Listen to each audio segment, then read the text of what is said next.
They left the cross-dressing ballet dancers at home this year. Just ugly carnival-esque decorations. So go punish yourself, America. Go look at the White House. Like Scrooge on Christmas morning, Laura, it seems even people on the left are waking up to understand why the Democrats lost in such a big way. This is Bill Maher with that moderate I'm change. sorry, what do I do?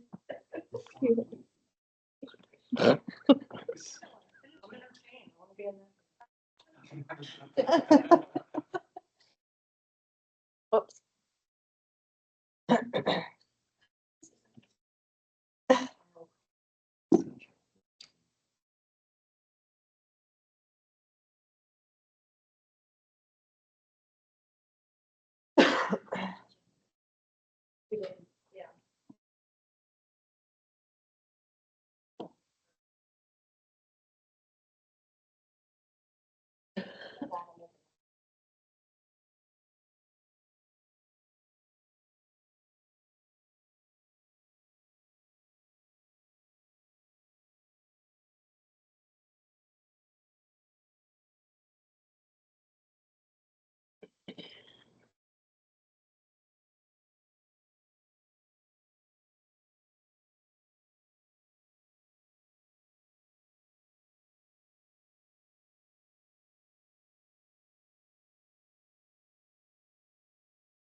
Hey, you guys ready? Fine. What are we getting ready for you? Okay, we'll get started. Call the city commission meeting in order at 7 p.m. December 2nd, 2024. We got a full board. We got some good people in attendance, some folks at home, so all the boxes are checked to have a good meeting. Or with their pledge of allegiance.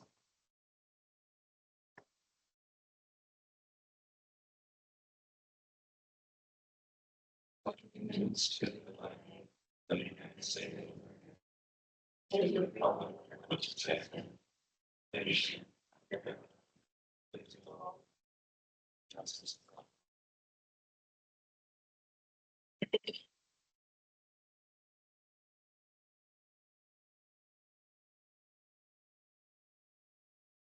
All right, so a couple of us kind of feel like garbage tonight, so bear with us. If we look irritable or sassy or not fitted with anything other than we just don't feel good, so we'll try to have a short, sweet, very productive meeting, go on with our business.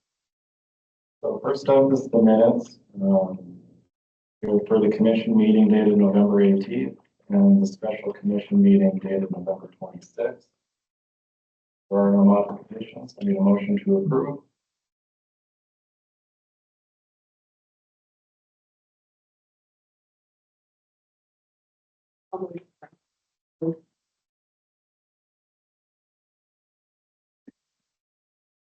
I'll second. Okay, we have a motion and a second to approve both meeting minutes. Move to a vote. Yes. Yes. Yes. And the motion carries. Commissioners report, okay. So we have found 4 really good applicants for the auditor position that's open, and we will be holding job interviews later this week. So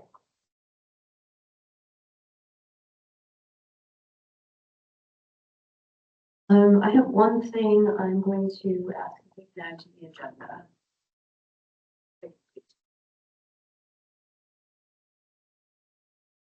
Stephen, do you have anything? As far as water department goes, I have nothing at this time, but we are looking into some things and hopefully we'll have something across the board in the next month.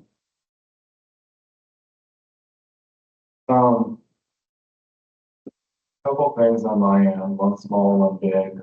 Our winter hours are now in effect for the landfill.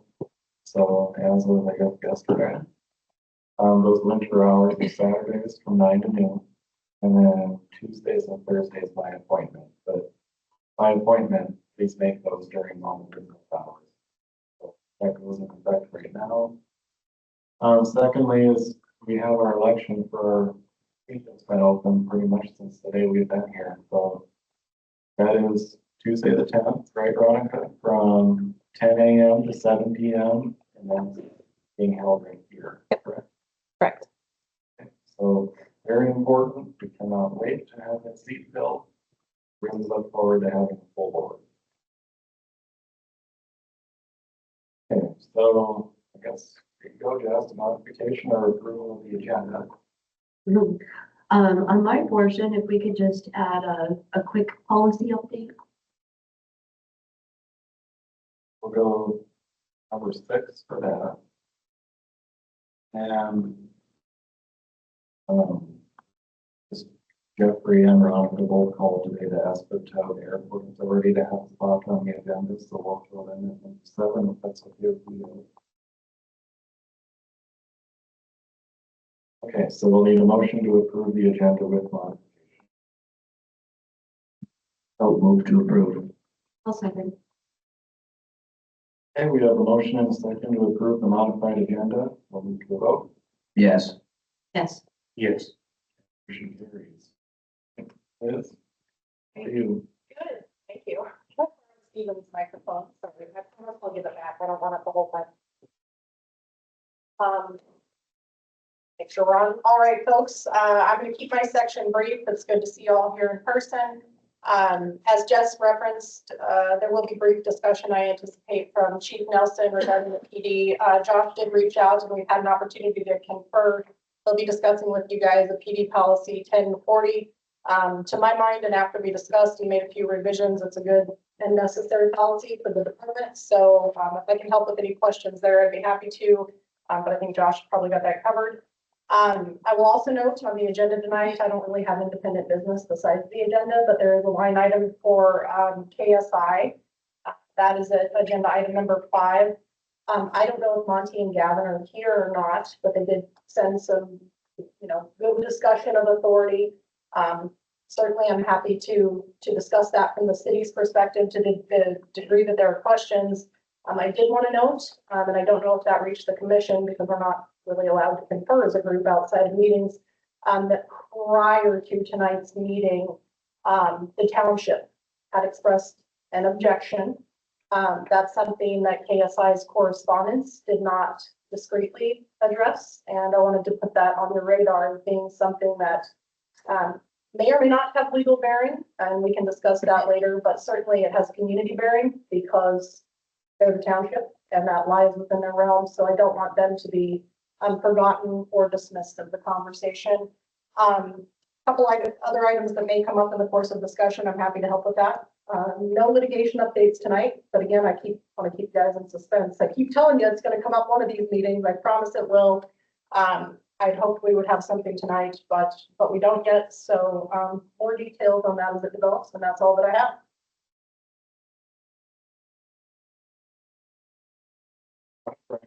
Thanks, Ron.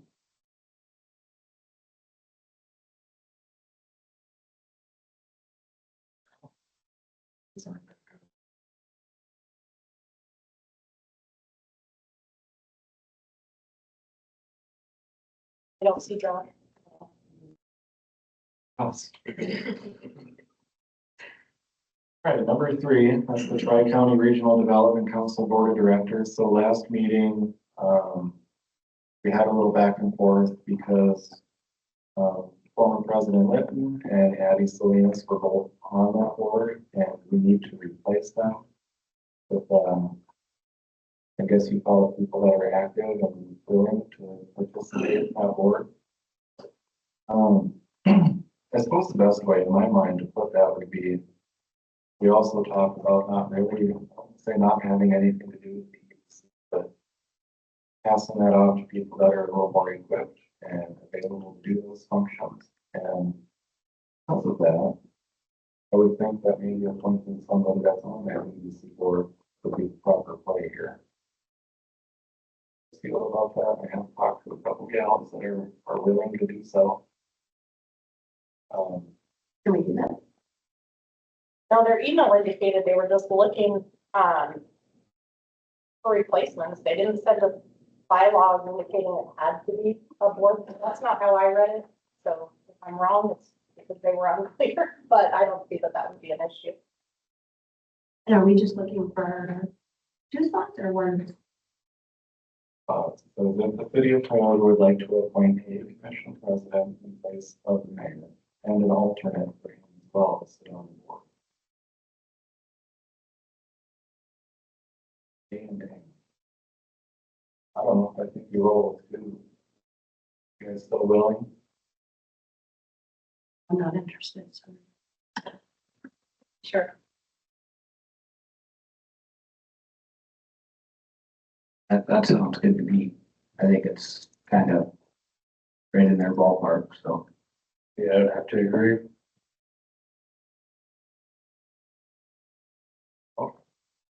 Get a motion. Probably do a motion. Who wants to be what? I think we're just board seats. One's a primary, one's an alternate.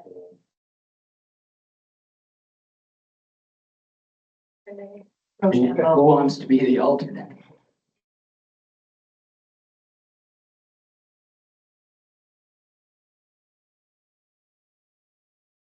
Okay, well, I will motion to, appoint Wendy Lenzen to a Tri-County Regional Development Board.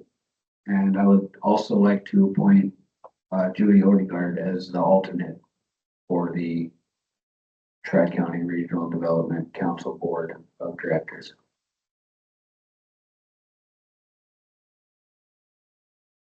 Second that. All right, we got a motion and a second for a couple Tri-County Regional Development Council Board of Directors appointments. Do we need to have any discussion on that? Okay, we'll move to a vote. Yes. Yes. Yes. Okay, that motion carries, and thank you very, very much for doing that. Bandwidth seems to run low.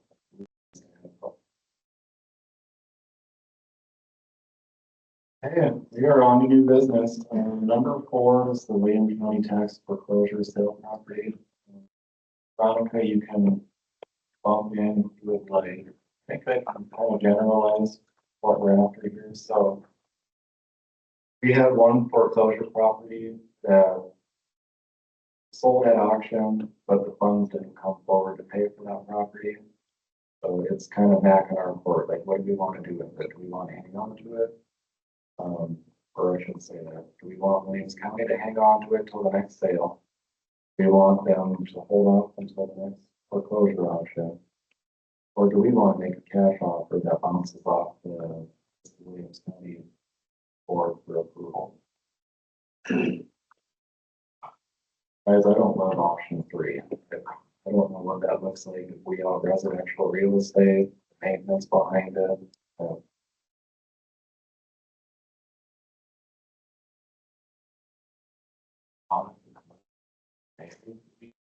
But residential, I just don't think that's in my wheelhouse.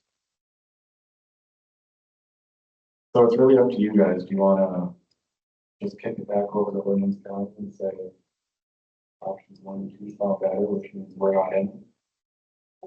That's where my thoughts go. I would just say give them back to Williams County when they get back on the office. Well, I think all they need was additional information from us. They're going to have a meeting on December 17th. So I guess we'll find out more from them. You don't, but you have a question from an audience member. Hey, Brent, can you fill us in on where it is? So it's at 4th Street. It's Donna Gawley's old place.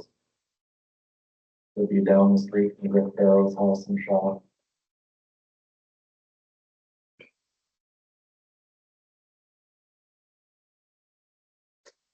Any questions? Can't do anything. You don't need to, you're just not participating or requesting that option. So Veronica can let you know that the commission conferred and declined to engage in any bidding, You guys are right. assuming You're that's not, where you. you're not interested. I don't think so. I think it's best they have it.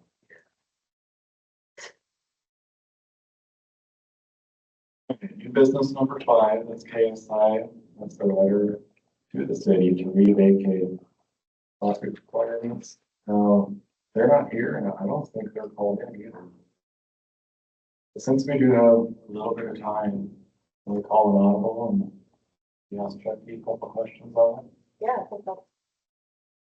You want to talk a little bit about the KSI de-annexation? I know last brought it up, or last time KSI was here, you had mentioned that you might not exactly be willing to take them back. That's the term. The chairman of Tioga Township, and for anybody who don't know, Tioga Township completely circles Tioga. And in the last 12 years, there's been 12 properties annexed by several different city commission boards away from Tioga Township. Tioga Township's never been notified, or our financial concerns were never part of the decision of the city commission. And then when this KSI thing come up, I just, it's just another one. They're going into the city. And then they figure, well, there was problems with the sewer line, so we'll just jump back to the township. Well, we were never notified over any of it, as usual. So I just stuck my hand up and made some noise. Maybe we could do things different next time. That's my only concern. Okay, so really that's where we're at tonight. So I think the ball's in our court, of the way. But it's also the township, one more affected party. But we don't want to do anything unless you guys are completely comfortable. I mean, it's got to be a collaboration. Legally, I don't, the township has nothing to say either way, but to be notified at the very least would be hand. So you guys haven't talked about that in any meetings? No. Okay. But we're just left in the dark totally. Next thing we know, during our tax equalization board meeting in April, that's the first that we ever know of it, when the county auditor shows up at our meeting. And he says, well, KSI moved out, the TRT moved out, and this moved out, and cabinet moved out, this and that moved out. Okay, first we know of it. So. Has KSI spoken to you guys at all? They were present at the last meeting where you lodged the objection. I guess I was surprised that the township wasn't mentioned in their course, because I was surprised that you all objected. There's nothing wrong with it. I just didn't expect it, and I certainly think KSI might have noted that. Total silence.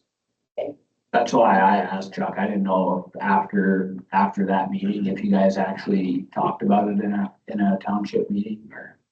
We talked about it in the township meeting and just discussed that we gonna finally start making some noise about not being notified over these annexations. And, but none of the affected parties, city commission or the property owners ever called township. So you mentioned last time, and it's worth the commission noting, because under this precedent, whatever you decide, whether it's to leave it intact or to de-annex, basically the standard of review at the Supreme Court level is that you have to have a logical basis. You can't be arbitrary or capricious, which means you have to make logical conclusions about the best interest of the city and which course to take. The township briefly mentioned, I don't want to put you on the spot, but you mentioned that one of the concerns that the township might have is that if the property were de-annexed as a possibility, then all the maintenance come back to the township. Does that remain a concern? Yes, a minor concern, but it's under the township's purview to take care of the roads. It's in our bylaws, we take care of the roads if the property's in Tioga Township, so it's just what we do. I could be wrong about this, Chuck, but do you guys maintenance that whole road, or do you kind of split the bill at all, or the maintenance with Pleasant Valley. Pleasant Valley. It is a minor cost share, but But they would probably have to reach out to both of you if they're, you know, if they wanted to do this right. Cuyahoga Township does on their fair share, being the bigger township. Right. Or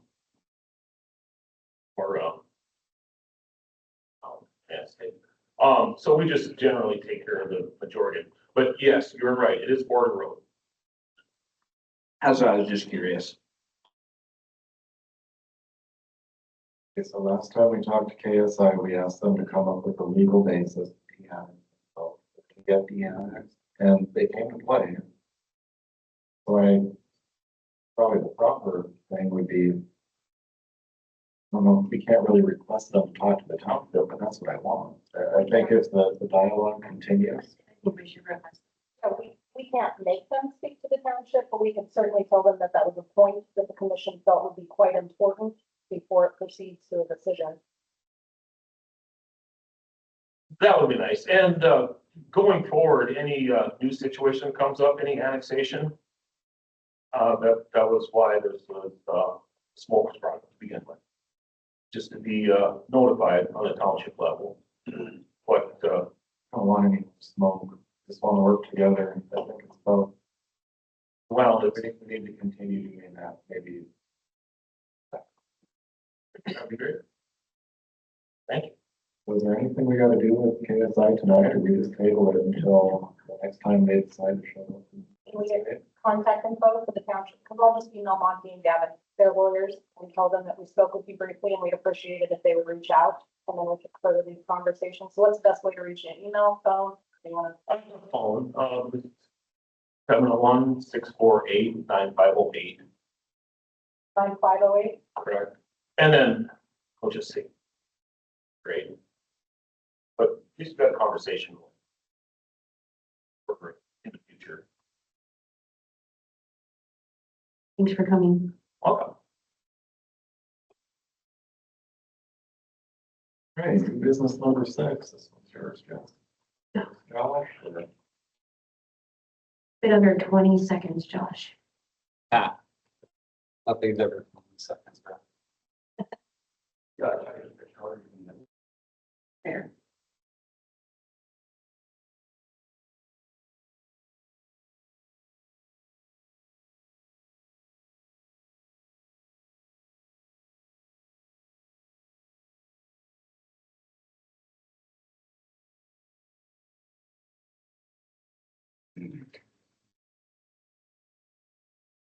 Hey, Chief Nelson, Tioga Police. A couple years back, our department onboarded with Lexipol in an effort to create modern policy for our police department here in Tioga that was consistent with other surrounding agencies.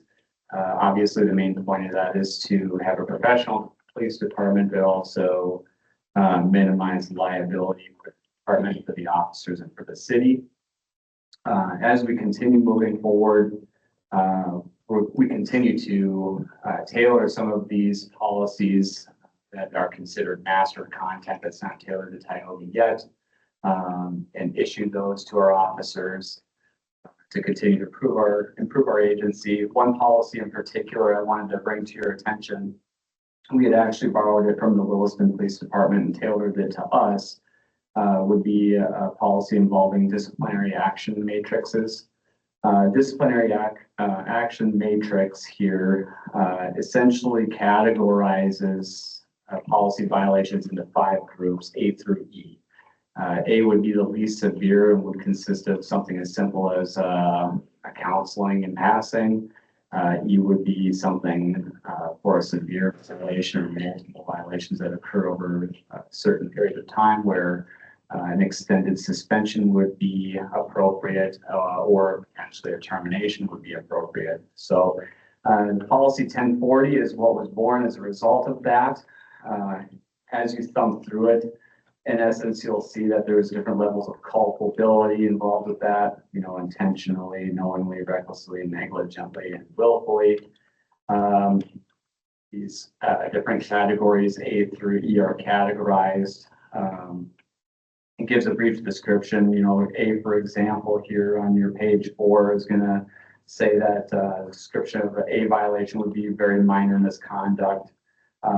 If the same or repeated violations of misconduct are committed within 12 consecutive months, it could be classified as a Class B violation, which would then change what the disciplinary action measure would be. But in terms of an A violation, it'd be a counseling, verbal warning, and or training that kind of is at the discretion of myself. Your B violations would move up to like a written reprimand and or a 1-day suspension without pay. And when we start getting into suspensions, that's where we would then do our documentation and involve legal in that process. C, suspension is going to be a little bit longer for 1 to 3 days and a potential reassignment if that person's on a specified duty.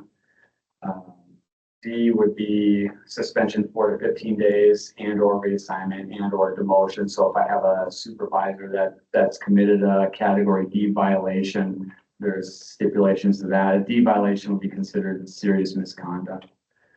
E would be very serious misconduct, and those would likely be violations that would warrant a suspension of 15 days or greater, reassignment, demotion, and or it's likely, depending on what it is, termination. So those are all defined there. When you start getting through to the attachments, you're going to see that there's a table attached here. This table is available through the policy when our officers read it and acknowledge it. For example, you'll see insubordination is going to be a Class C violation. So going back to what a Class C violation here is, Class C violation is considered misconduct. The disposition of that would be suspension for 1 to 3 days and or reassignment. I picked that one because obviously that's at the top of the list there, but the list goes on and on to include sleeping while on duty, unauthorized ride-along, so on and so forth. It's incredibly important to have a matrix like this because at 3 years in, so much has happened that if I have an officer commit one of these policy violations today, it may be different than how I handled it 3 years ago, simply because I can't remember what I did 3 years ago without going through that person's personnel file. So having this matrix helps me ensure that I'm consistent in the disciplinary actions that I deliver, but also provides me, or in my absence, an authorized designee, most likely a department supervisor, some guidelines as to what would be most appropriate for that action that they're faced with. Obviously, given that the policy manual is very thick and these categories don't encompass every single policy, it's mentioned in there that the most applicable would be chosen for the violation. So being that this involves disciplinary measures, I think previously when I pushed policies, they're not to this extent that involves, potential employment. So typically what I'll do is I'll issue that policy if it's something that's important, and then have Liz review it and provide whatever corrections she feels is necessary. Or typically also what I do is if it's something that can wait, I'll go ahead and put it into a approval mode. Liz will then review it, provide her revisions, and then I'll revise and then issue it. But given the nature of this policy, I feel it's important to bring this to the commission to have support to adopt this policy.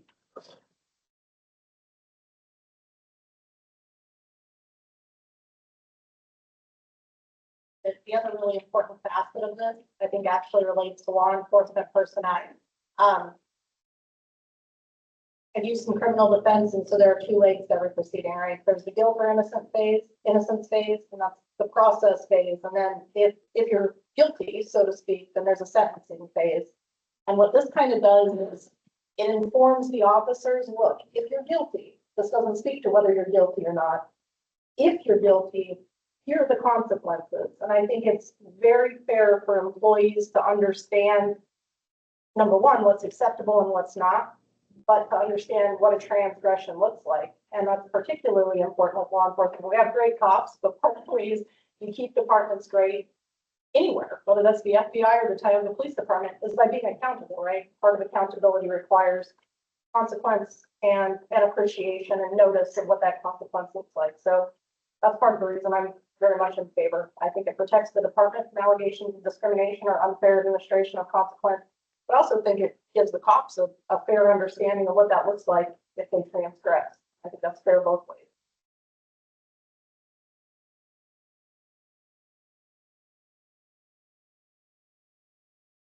All I can say is I commend you for putting this together. There's a lot. You should see what he's done the last couple of years. He's done a lot. Work for a company that has over 10,000 employees, and really the disciplinary matrix isn't even a matrix. But what do you think? What do you want to do with your crew?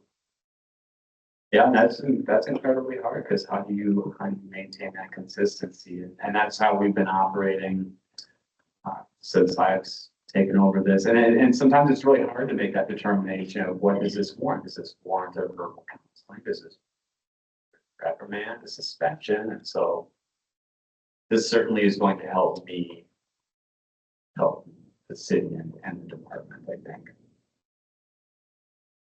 Don't make no mistake, you are absolutely in charge of the police department. No question about it. And so one of the best things that we can do is give you every tool you possibly need to best play your job. If you're creating tools for yourself, even better. That means we put zero work into it. You got what you need to do a good job. And giddy up, let's go. Comment on this? I think it's great. Could I function with it? No. But I'm glad that you can. Sure. And if it helps you, like I said, great. Whatever. Hopefully it doesn't have to. Right. And just so Yeah. you know, he's not out there disciplining like crazy. No, Our officers are a good group, but it's important to have. And I appreciate all the updates you've been doing, Josh. So if nobody has any other questions, then I would make a motion to approve this policy department update so that he can copy. I'll second. Okay, we have a motion and a second. So, to approve policy update for the department. Yeah, policy 1040. 1040. Okay, motion and a second to approve policy 1040. Who should vote? Yes. Yes. Yes. Carries. Thank you. Thanks, sir. All right, last on new business. If Jeffrey Mull hopped on, that would be wonderful. So essentially they have an airport board seat that's expiring and they basically need to advertise for that upcoming open seat, which is going to be a 5-year term. It says the vote will be at the first meeting of the year. Yeah, if you're on, you can kind of dogpile on that, make sure it's correct, but essentially we'll just need a motion to advertise.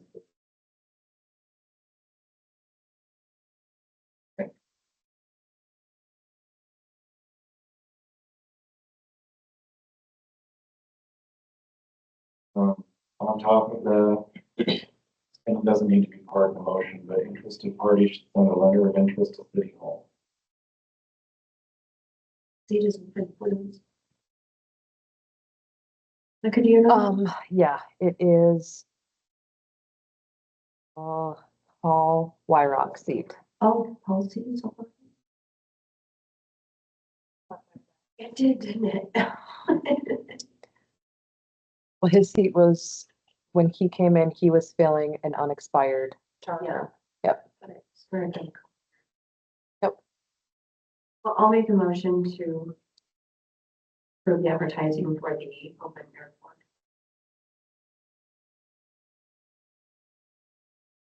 I'll second that. All right, we have a motion and a second to approve the advertisement of the upcoming open airport board seat. We'll move to a vote. Yes. Yes.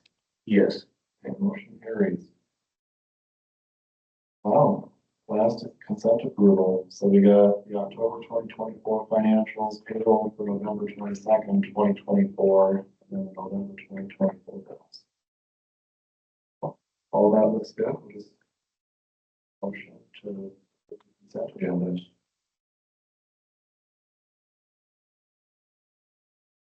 I'll move. I'll second. All right, we got a motion and a second to approve the consent agenda. Is there any discussion on? Any item on that? Move to a vote. Yes. Yes. The motion carries. Before we attempt to adjourn, this is record time, 7:33. Does anybody have anything that they want to bring up? Cricket's coming.